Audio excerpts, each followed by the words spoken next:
ka na sa kabila ng lahat. Nagdarasal ka pa rin, umaasa ka pa rin na may magandang mangyayari sa'yo. Ang totoo, hindi ikaw ang nakahawak, siya na ang nakahawak sa'yo kasi matagal ka nang nakabitaw.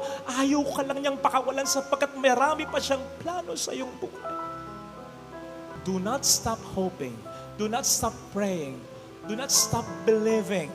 Kahit na your world is crumbling. Ano ang sabi sa Ebanghelyo? Your redemption is coming. Lalong-lalo na yung marami ng pinagdaraanan sa buhay niya ngayon. Ang dami nang nangyayari sa buhay mo. Ano? Sasabihin ng Diyos, ibukas mo ang mata mo. There's more! Marami pang mangyayaring ikadadown mo. Hindi ganun ang Diyos. Kung marami nang nangyari sa iyo and yet you're still believing, God is telling you, keep watch. Your redemption is coming. The solution is coming. The blessing is coming.